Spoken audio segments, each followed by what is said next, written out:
Welcome to a new edition of the Neon Jazz interview series with Dublin-born, Austria-Raised, Boston-based jazz bassist Ciara Moser. She talked at length about her 2023 CD, Blind, So What? As a professional bassist and someone who has been blind since birth, her identity has shaped her unique journey through life and music in a profound way.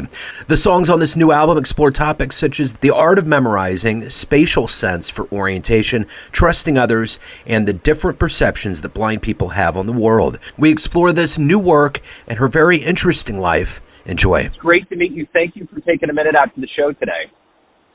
Thank you so much for having me. You bet. So before we get into the new album, I'm curious, as a musician and an artist, how did you survive the last 3.5 years? How did you get through COVID, and how has it changed you now? Well, I guess COVID for me was kind of possible to survive because I was still a student at that time.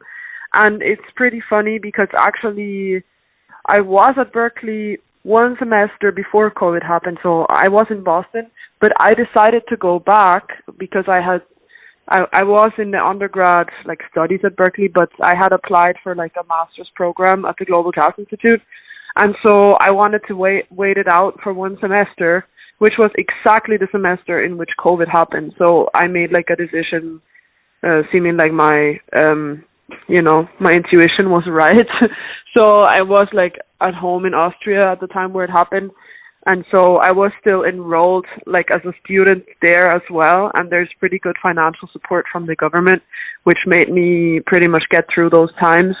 And then when I went to Berkeley, in spring 21, where COVID was still a thing, but not super bad, I also still kind of had some support from my parents as I was studying. So that's how it kind of worked out for me. And then there were also a lot of funds by the Austrian government that I could apply for. And how did it change me? Actually, I think it changed me in terms of technology. I feel I really spent a lot of time figuring out ways to communicate outside of just being with people. And I think it actually globalized me in a way that now it doesn't really matter who you work with, because the person can be in LA, the person can be in Norwegian. You can actually, work together with everybody because there are ways to work around it. So I guess that's the main thing that changed. But also the appreciation of social life that I was really missing at some point during COVID. So talk to me a little bit about this new album, Blind, So What? Talk to me a little bit about the title. Talk to me a little bit about how that came about and how you artistically constructed this new project. So, the title is actually interesting where it came from. So, because I was raised in a very positive and optimistic environment.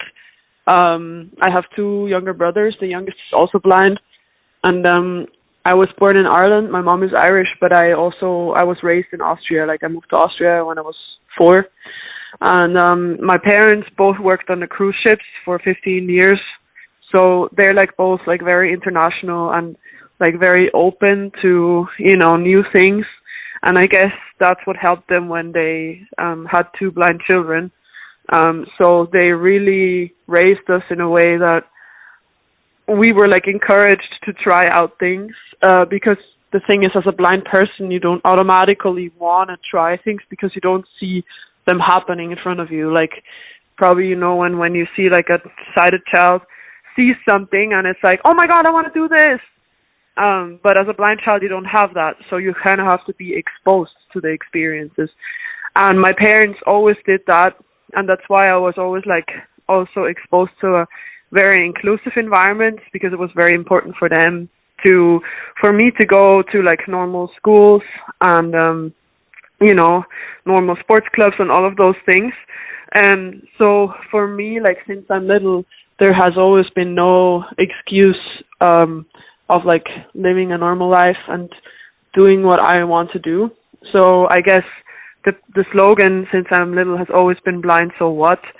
And also, it's funny because my dad he was like filming a lot of stuff when we were children, and he was always kind of like dreaming of creating this movie called Blind na und, which means blind so what in German. So yeah, that's also kind of like part of the inspiration for the title. And the second question you said was like coming to the album, like how it developed and stuff, or? Yeah, I mean, this is your debut album, correct? Yeah. So it's a pretty big deal, you know, that's your initial shout into the jazz world. So I guess just kind of generally getting a feel about how the debut feels and how you feel the final product came out. Well, I guess the debut for me has been something that I've been wanting to do since, I guess, the last 5 years or something. But I haven't really, like, it took me a while to do it because at first, you know, in Austria, I didn't necessarily have, like, the resources that I needed. And then when I came here, I saw that, like, when I came to Boston or to the US, I saw, like, there are so many people doing what they're doing, which is great, but also it makes it, like, more challenging to really find your own voice that also you're satisfied with. So for me, it took me, like, some time to process, like, what I wanted to do musically, because especially through my studies at, like, the Berklee Global Jazz Institute, I felt like if I wanted to put something out there, it had to be, like, combined with what I do as a person and not only as a musician, because I think that's what makes me unique. Because when people call me on gigs, it's because they want my artistic voice and they want my whole personality coming to the table. So for me, it was clear that I wanted to connect it with being blind, but I didn't know how the heck to, like, bring that into music, which was definitely something that the Global Jazz Institute really helped me with. So yeah, I guess it was really, honestly, a great process to find out how I wanted to connect being blind with being a musician and how I could, like, help the world with that, or help the society, no matter if that's, like, blind people or sighted people or musicians or non-musicians. I found that everybody finds the story, like, yeah, very interesting. And I feel, like, really, really grateful for all of the reactions I've gotten to the album until now. And honestly, it's been going really, really well. So what are you ultimately hoping the listener gets from this album?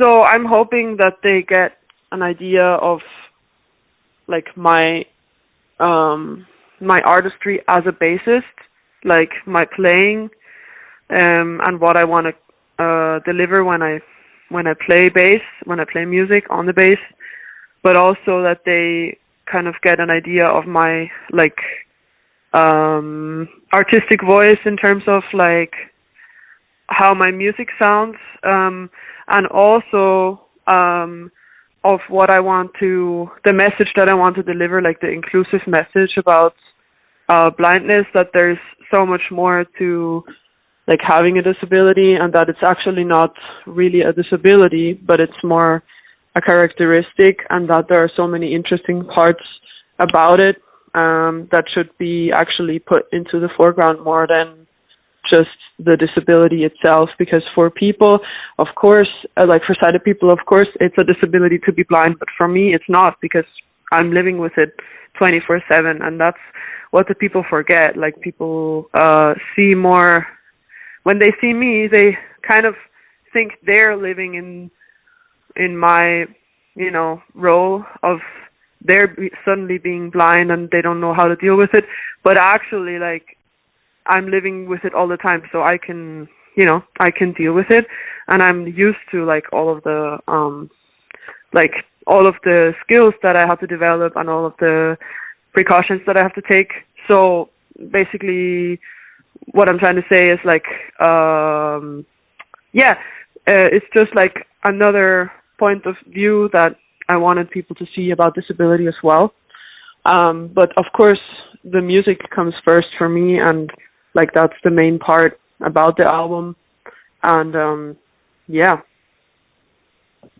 Well said. Yeah, and I'm curious, how did this journey into the jazz begin for you? Who were early influences, and how did all this begin?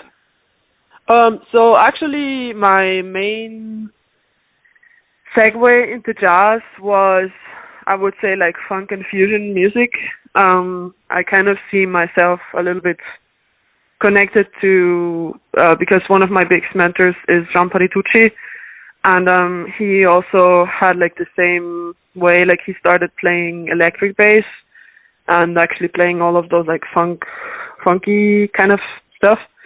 And for me, it was kind of similar. I started actually, well, the only difference is that my first instrument was the violin, and then I started bass when I was only like 14, 15, when we needed a bass player in the band. And I started to play in a funk band, and afterwards the guitarist of the funk band, he actually started a trio with me and a drummer, where we started playing fusion stuff like Scott Henderson and Guthrie Govan, and all of those kind of guitar player things that are kind of like groovy.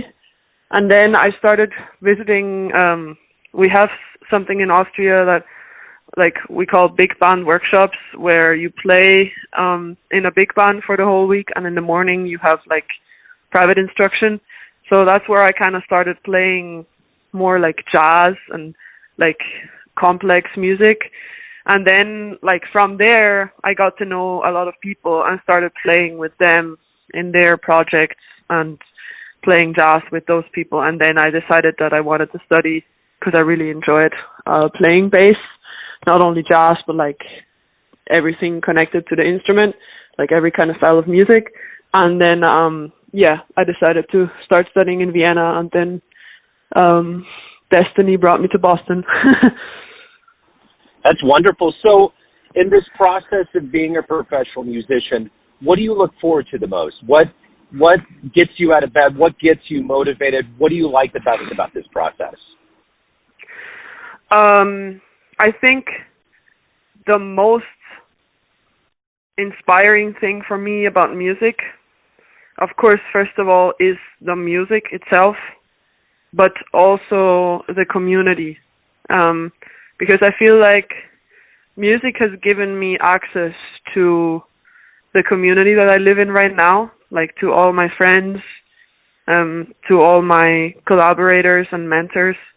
And honestly, besides learning incredible things musically, I've learned so much personally, and I've been able to grow and develop so many things like in and outside of music, that I think that is the most inspiring thing for me. And also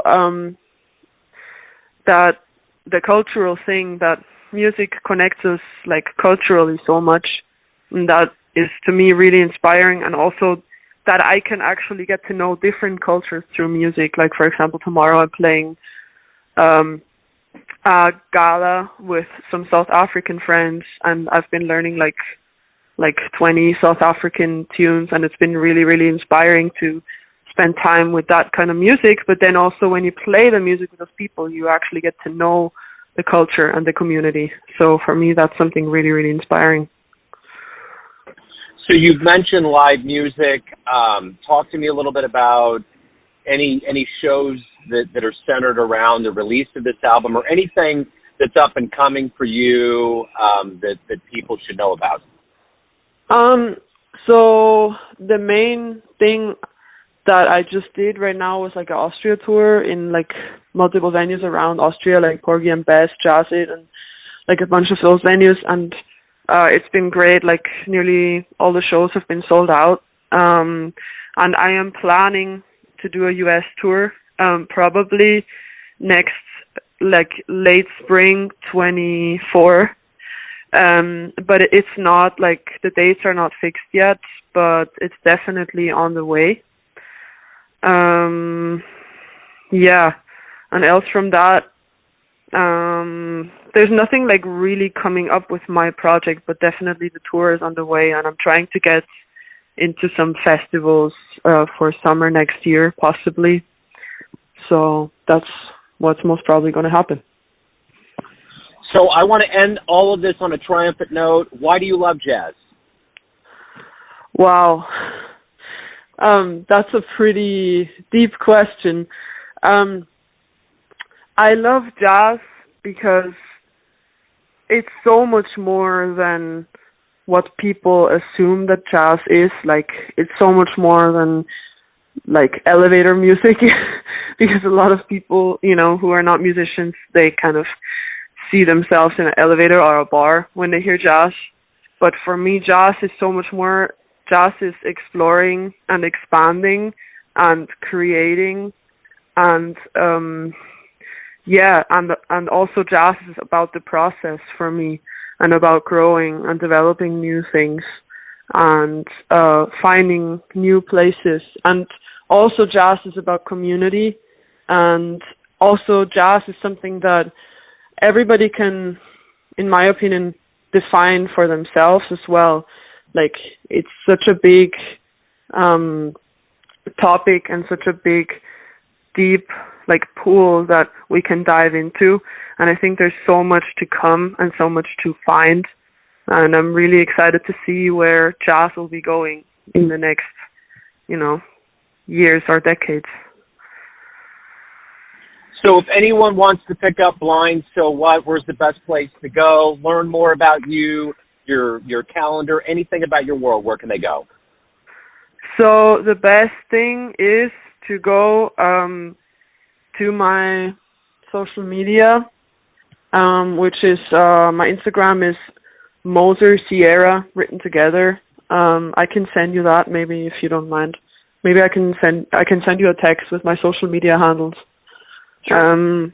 And then also the album is available on all streaming platforms like Spotify, Apple Music, Amazon, Deezer, everything, Tidal, and so on. And I do sell CDs at the concerts, so if anybody wants a CD, then I'm very happy to have those ready on the upcoming tour that's going to be announced on my social media channels. So if anybody wants to stay updated, then it's probably best to do that there. And yeah, I'll also send you a link to my YouTube channel. Wonderful. This has been great. Thank you so much for your story. Thank you for your music. And best of luck with everything. I appreciate it. Thank you for having me, Joe. Really appreciate it. Thanks for listening and tuning into another Neon Jazz interview, where we give you a bit of insight into the finest players and minds in Dublin, Austria, Boston, Kansas City, and spots all over the world, giving fans all that jazz. If you want to hear more Neon Jazz interviews, you can find us on Spotify and Apple Podcasts. Subscribe to us at YouTube, and for everything Neon Jazz, go to the neonjazz.blogspot.com. Until next time, enjoy the jazz, my friends.